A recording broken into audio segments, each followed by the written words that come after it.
Now, turning our attention to issues around mining, licensed mining companies are allegedly purchasing gold, among other minerals, from illegal miners, colloquially known as zamazamas. Now, a study conducted by Benchmarks Foundation found that the legitimate mining companies actually purchase minerals and uses them in the formal economy.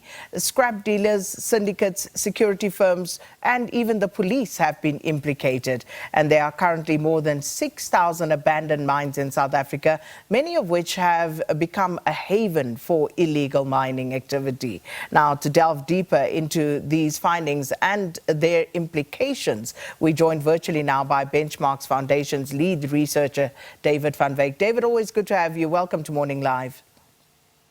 Thank you very much for having us, and a very important topic you are discussing. Indeed. Especially, if I could quickly just draw a very wide parallel, so to speak, with how the news cycle moves and how we tend to focus on things. So for a while there, our attention was focused in the main on what was happening in Stilfontein with the Valamgoti operation and what transpired there. And now we have soldiers dying in the DRC. And even though the two may seem totally unrelated, but if you look at the issue of minerals in both instances, you could draw, as I say, a very wide parallel with what is going on. Well, we did a program with special assignment of SABC some years ago about Katanga and what is happening in Katanga around artisanal miners and large-scale mining companies that exploit them. And the cycles of transactions that happen between the formal mining companies and these small-scale miners or illegal miners is more or less the same as in the South African context. And that is what is worrying already at that time, and that was around between 2010 and 2014 that we did that work. We warned that we can go down a slippery road towards what the DRC is. And things are escalating in the South African context now because large-scale industrial mines are shedding labor on a massive scale, and they're closing shafts everywhere, both in gold and in platinum. And, when these shafts close, you've got thousands of workers who've got nowhere to go. Very often their pensions don't get paid. Weber Wentzel estimated in 2022 that there's 24 billion rands of pensions that have not been paid to workers because the process of getting your pension is just so complex. And so when we go out, people say that they're coming to collect their pensions when we speak to zamazamas. In other cases, of course, they are people who possibly are put into these mines by people who claim to be contractors who come and pick them up in Lesotho or Limpopo or southern Mozambique and so on, promising them jobs. But when they get here, they find themselves in illegal mines.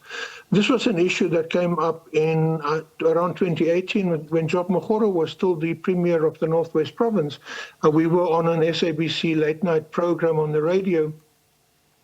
And he said that the widows of zamazamas who had died, again in Stilfontein, around 18 guys who were brought up from below, the widows said, but their husbands were contracted by subcontractors, and they thought that they were operating in legal mines. Now, when we look at closer to Johannesburg, we look at Central Rand Gold just behind TC Esterhuizen Primary School. They dug a huge big hole, open cast hole, in which they didn't dig any gold whatsoever, but they opened the tunnels of, my old mines that were in that particular area, the George Harrison mine and the other mines in that particular area, opening the space up for people to be able to get in underground. Central Rand Gold then went bankrupt, but the directors of that company are still around, and they might well be involved in the purchasing of gold from these particular zamazamas. There are cases also in Durban Roodepoort Deep where zamazamas tell us that security companies and so on come there, they extract rent and protection fee from them, and they also very often the people who are the negotiators. They're the negotiators for bigger people in the chain. They come and they negotiate on behalf of others who want to buy that particular gold. And very often, if you come along Main Reef Road, you find in places like Brixton and everywhere, the scrap metal dealers all say, we buy gold, we buy gold. And when we worked in Colombia, where there's also a lot of illegal mining and illegal gold trafficking and so on, we found exactly the same kind of shops with the same signposts, we buy gold, in the same colors, usually yellow on black or yellow on green, and so on. But when we also go back to March 2024, well, October 2023 at Harmony in Virginia, at a shop, there were some workers who died, presumably in a gas explosion. But the people we speak to in Virginia tell us that a bakkie arrived there, some men got out of the bakkie, something was thrown into the shaft, and it exploded. So according to the community there, something else happened. It wasn't simply a gas explosion that happened there. Then in March 2014, Goldreach was accused of acid stripping Blyvoor mine and actually stealing gold from their own company. So that all is quite incredulous.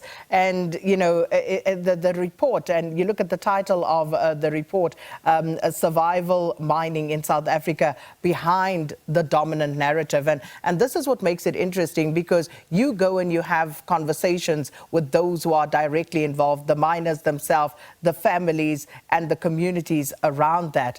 And as you pointed out there, David, among the findings from what you gathered there was that some of the licensed mining companies are actually purchasing the minerals from the illegal miners. Now, how then is this happening? And what does it reveal about the mining industry's oversight mechanisms when it comes to these entities? Well, I think the important thing to note here is that the Department of Mineral Resources do not have sufficient inspectors on the ground. And we also have reports of inspectors being bribed. So we don't have the proper regulation taking place and the proper oversight taking place from the department. It doesn't have the capacity. Now, you ask yourself, why are mines being abandoned and they're not actually closed? Because the moment you abandon the mine, you actually leave it open for someone to go into that mine. And if you retrench thousands of workers, they will go back in there. Now, we really need to begin to formalize small-scale and artisanal mining so that we can get control of the situation. We need to do an audit of all these abandoned mines and how many of them are occupied by artisanal miners. We need to then organize them into business units that are registered, and we need to create a central buying agency that will buy all the gold from them, so that it's not the syndicates and so on that do buy the gold. So that we also have an idea of how much gold, because at the moment everyone is speculating anything from 20 billion to 65 billion, according to the minister, that is being lost to the economy. I don't think that the story about Dubai is necessarily a valid story. I think this gold actually circulates within the country. It gets into the formal system somehow. We are currently speaking to Zamas that say that what they do is they move from the area where they are mining, let's say in the Free State or wherever, they swallow the gold in little balloons, and then they go to places in Gauteng where they are put up in guest houses, and they basically excrete the gold, and then they sell the gold when they are there. This is to prevent roadblocks where the police search people's baggage and so on. The police won't know if someone's got gold in their stomach. And then, at that guest house, the negotiators come, and the negotiators, according to these guys, are pretty prominent business people in this country. So as the report also indicates, this is behind the dominant narrative.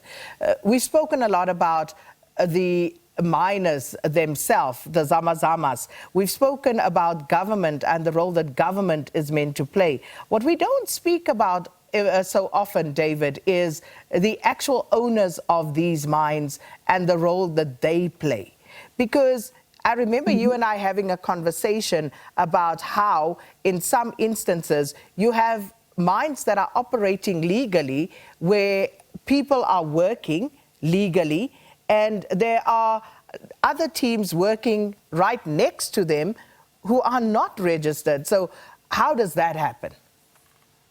Well, I think that Sibanye, for example, announced that they had that they had ghost workers or they had shadow operations operating next to their operations. That time it was at Cookshaft, or at the Cookshafts. The Cookshafts have since been put on care and maintenance, which for me is very problematic because care and maintenance does not actually have a legal definition. It's not there in the law. And very often care and maintenance ends up in abandonment. And if we go to that particular area, those mines are already being stripped by informal settlers and so on. And very often the informal settlers are the people who then go down. But the other thing is that we hear about mines being sold. Just in the last week, I heard about a mine being sold for $1 American to someone else. And the person who bought it for $1 American bought it minus the environmental and rehabilitation requirements of the law. Now, I don't know how that particularly happens, but that is now several times that I've heard the same instance. This has also happened in the Rustenburg area between two very prominent companies in that area. Now, the people in Stilfontein a few days ago told me those shafts closed down very suddenly and the workers were not informed that the shafts were going to close. They just arrived at work and there was no work, no pensions were paid out, and they wandered around like ghosts in the township because suddenly they had no work. Now, they then become prey to people who say, oh, do you want work? You've got a family to care of, you are desperate now, you don't have your pension, you are an illegal immigrant because your work permit is now terminated because you no longer have work. The processes of law in retrenchment has not been followed in that particular instance according to the community members. And then it leaves people destitute and easy prey for those who want to get them back into the mine. Now, as we understand it, the Stilfontein mine have shafts that are operational. So this was actually a ghost or shadow operation that took place within the same mine. Now, the question is, was management aware of it? Is management part of it? What is going on there in particular? Why are we not investigating management? Why are we not investigating what is happening in the surface to make this possible, rather than going for these guys that are underground, because they are just the victims. They are just the cheap labor, the ultra cheap labor in this whole network. David, we're out of time, and I really mean it. In 30 seconds, the complicity among law enforcement officials, as we saw with the escape of Tiger there at Stilfontein, how then do you get to the bottom of all of this? Well, I think that we need to do something about law enforcement, because the communities in Riverlea and so on complain about Langlaagte and the Langlaagte police station, for example, all the time. The people there in Stilfontein now had first-hand experience of the same thing happening. You know, someone who is a key informant being allowed to escape from the cells and so on. So, yeah, we have a really serious problem as far as that is concerned. And I have very high-level informants in the SANDF who also told me that this is very rife. David van Wyk, thanks so much. David van Wyk is the Benchmarks Foundation lead researcher, speaking to us about some of the illicit activity going on in South Africa's mining industry.